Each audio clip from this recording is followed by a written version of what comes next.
Well, good morning. We start a new sermon series this week as Pastor Don focuses on to be or not to be the church. And the first scripture that we look at is we turn back a couple of weeks ago to the Emmaus Road scripture from the Gospel of Luke. And I want to read that again to just put that back before your mind as we enter into this discussion today.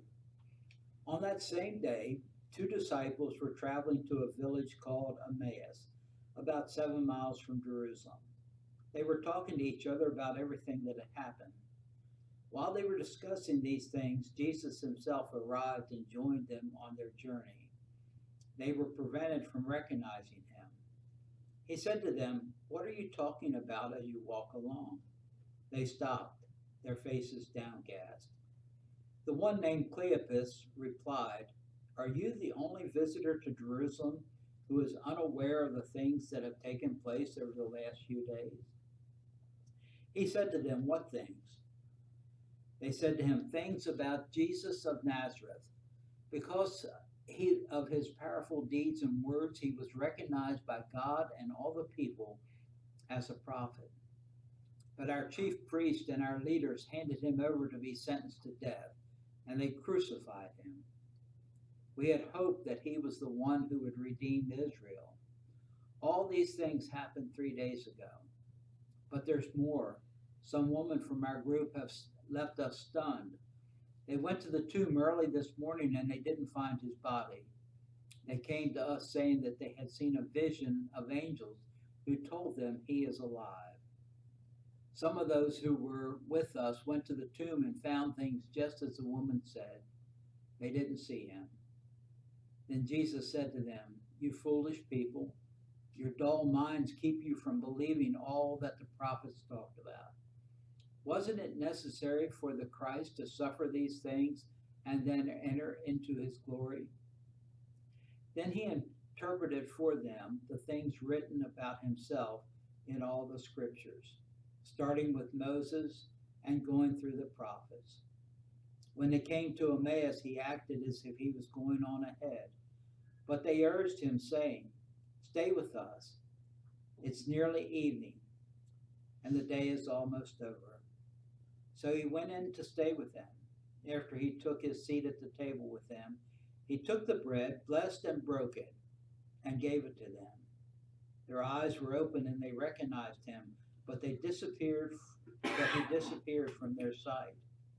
They said to each other, "Weren't our hearts on fire when he spoke to us along the road and when he explained the scriptures to us?"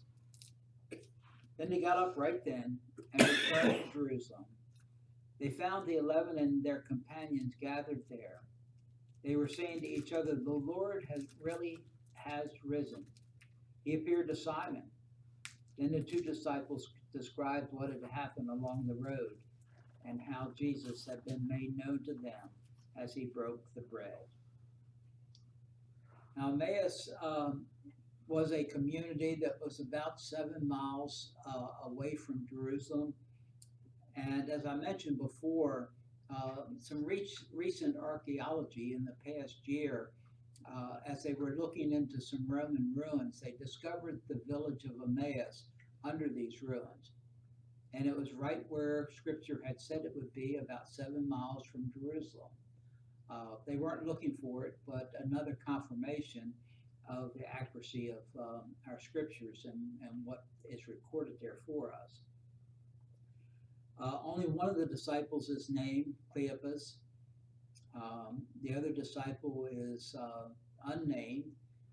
And you may recall that I had a picture that I used for the opening of that slide, of that video of the disciples on the road, where you can see the face of one and not the other.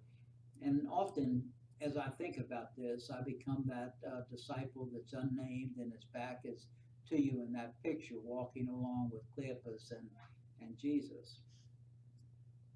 But this morning, we as we begin this new sermon series, um, with this scripture that hanging there in the background, I want us to first talk about um, the focus being to be or not to be the church, what does it mean to be the church from an individual standpoint and a corporate standpoint?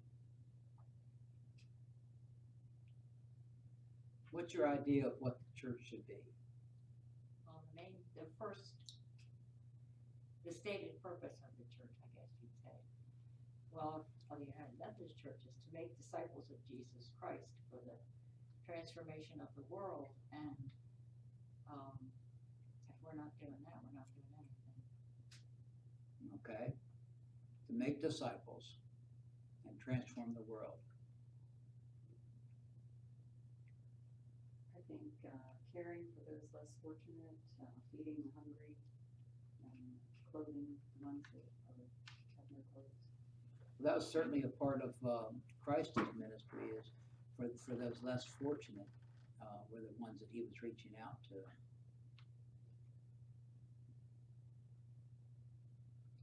To love all people. Love all people. Here again, that's another example that Christ modeled for us in his own ministry. What do you see every Sunday morning, as you said in church there? It's the slide that's up there during the prelude.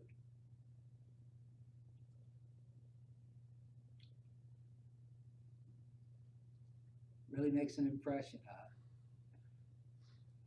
What is our vision here at Main Street? Serving God, serving people. Serving God, serving people. Another way of restating the United Methodist Church's theological vision of to make disciples for the transformation of the world. If you're serving God and you're serving people, in my mind, you're making disciples. And to me, the church is a community of same believers of the same doctrine, or group of people that believes the same way for the purpose of making disciples and caring for the less fortunate and others in the community that need a little guidance, spiritually as well as economically. And in order to do that, you have to take care of a lot of the preacher conference in order to get their attention before they will even listen to you spiritually. That's what Jesus did. He took care of all of the sick, the lame, the blind, and in doing so, they in turn, the eyes were, quote, opened to what he was about, the love of God. He met them where they were. He didn't stay in a building all the time. He was out in the community, moving from one place to another. He wasn't a building called a church. He was in every synagogue, and had a group of followers that they traveled. People tried to get close to him, to touch him, with their belief that they would be healed just by touching his garments. As you say that, and I think back on the gospel record of Christ's ministry. There's only one occasion that I recall off the top of my head of Jesus being inside in his ministry. And 12. He was in somebody's house and they gathered around, and you recall that 4 friends went up and took the roof off the house and lowered their friend down so that he could get to be touched by Christ there. One of the traditions of the church has been that was Peter's house that they were in. And that brings back another memory that he was also in Peter's house when he healed Peter's mother-in-law, who was sick then. But you're right, that the ministry was outdoors. Didn't mean to cut you off. That's all right, but the thing that the church does regularly, or whatever, every Sunday we come together to worship, and if that's not important, then why are we doing it?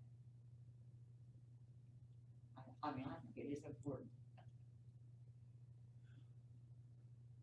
I think that goes partly to our creation, that we were created as communal beings, so we weren't created to live a solitary life. And one of the questions that I have spent a lot of time struggling with and trying to make sense of is I understand the communal nature of Christianity.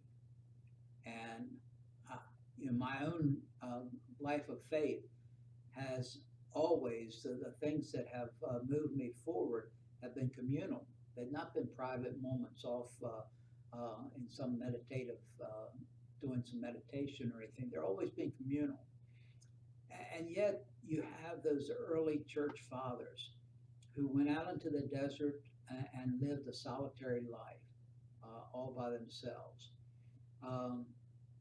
You have the order, different orders of monks who sequester themselves out of the world. They have their own little community. And both of these illustrations go counter to what I understand Christianity to be about, or what the church is called to be, because they're not in the world, and they're not touching the people of the world as a result of that. That's just, for me, that's something that I struggle with and try to understand how that, what place that has in the life of the church. But the times I have felt closest to God were when I was serving people. It might have been in a hospital room holding the hands of a dying person. It might have been in a soup kitchen. It might have been doing jail ministry. But every time I have felt closest to God, it was not in church, it was out in the world serving people. I agree. You won't get any argument from me on it. And another thing, but gospel says where two or more together are gathered together, I'm with you in that. The two guys walking to Emmaus was proof of that.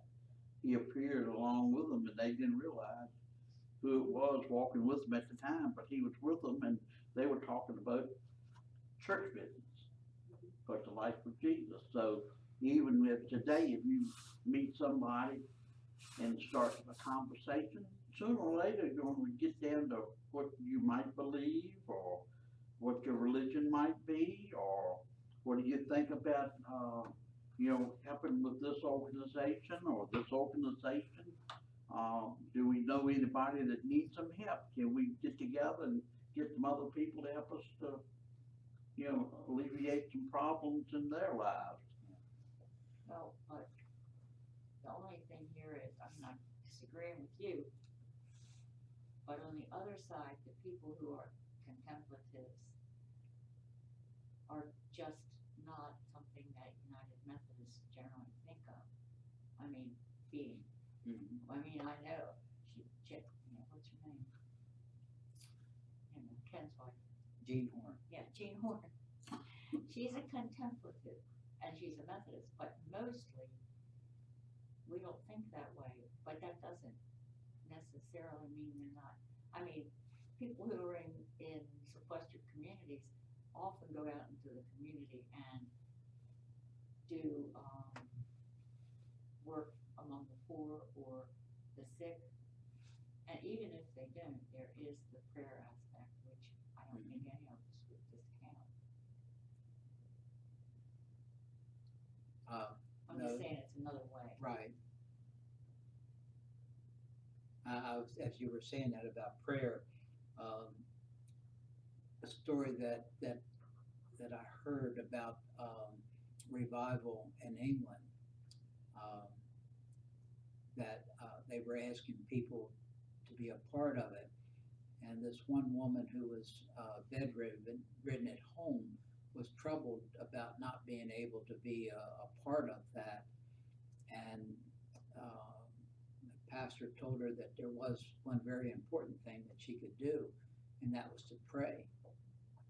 And as I've looked at it, you will find that in every revival that has swept across a region or the land, it was always preceded by a uniting in prayer and praying for this to come. And for God to unleash His Spirit in this way. Just a quick summary. We talk about to be the church is to reach out to the unfortunate, the oppressed people who have needs that we can meet, that we gather together. The church, to be the church is to corporately gather together, to come together and unite. You didn't use the word, Roger, but what I picked up on was that there needs to be some unity, a like mind,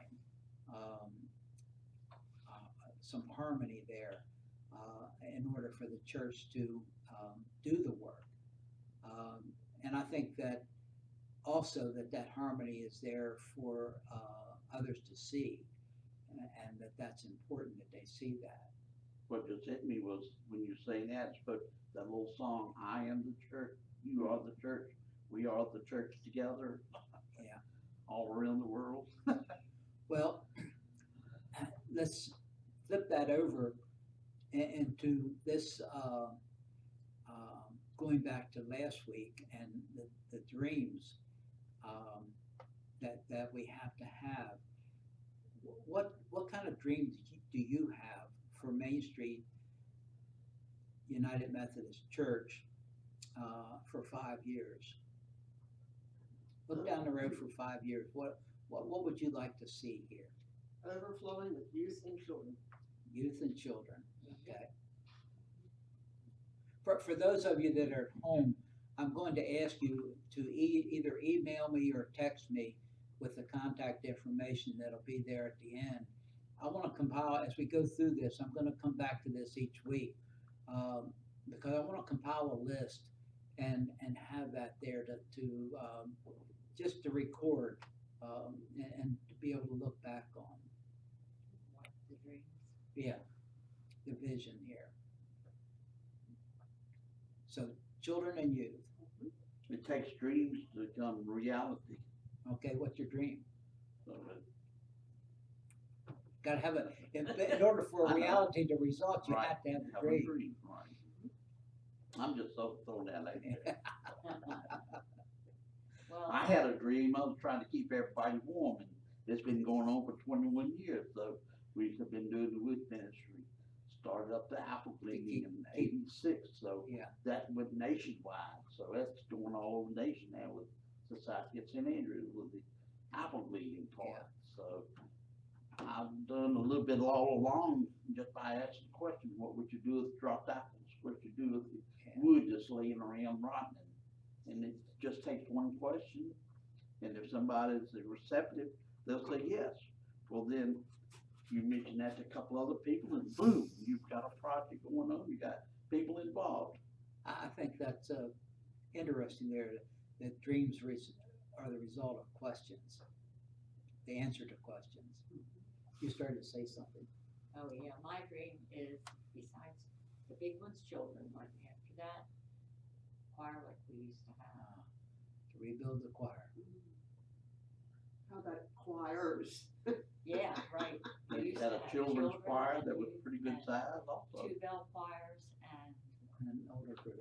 the chancel choir, and yes, Singers. singers. And the youth choir. Yeah. They had a youth choir. Okay. We had more Sunday school classes going on at the time.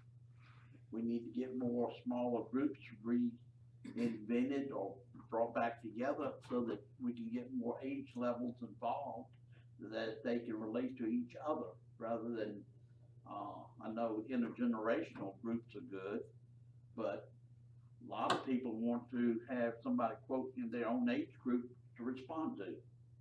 They think they have more rapport with that age level.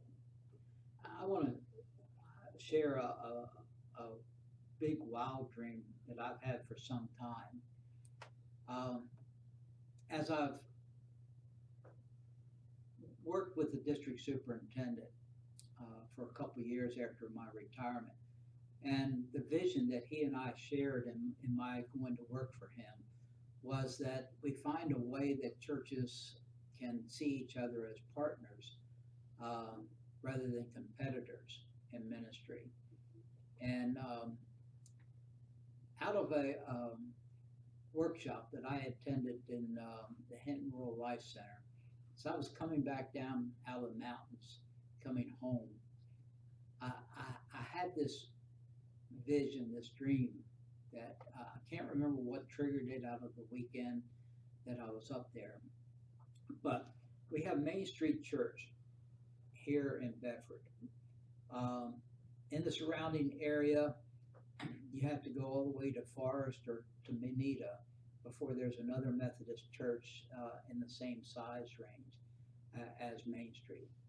Surrounding Main Street in Bedford County, there are, I think, 8 small Methodist churches.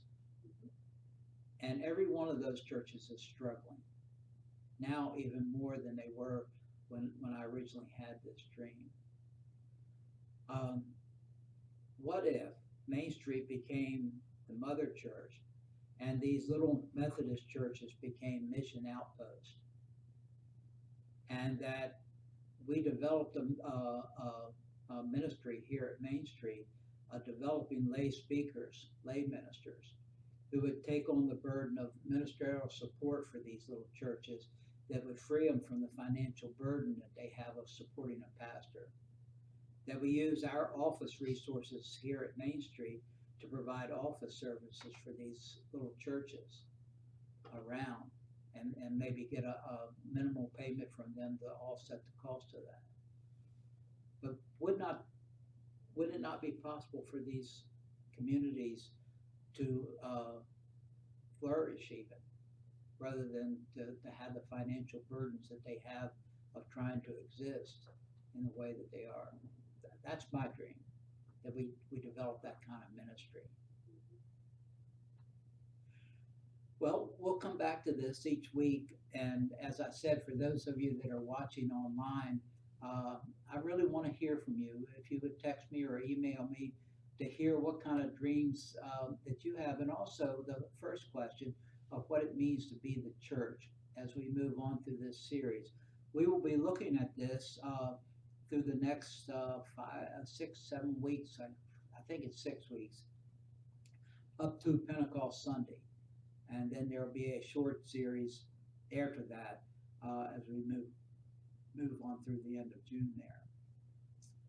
But thank you all for taking part here and for sharing with me your thoughts and your dreams. And do a little bit of dreaming in the week between, because I want to come back to this and continue to flesh this out here. Thank you all.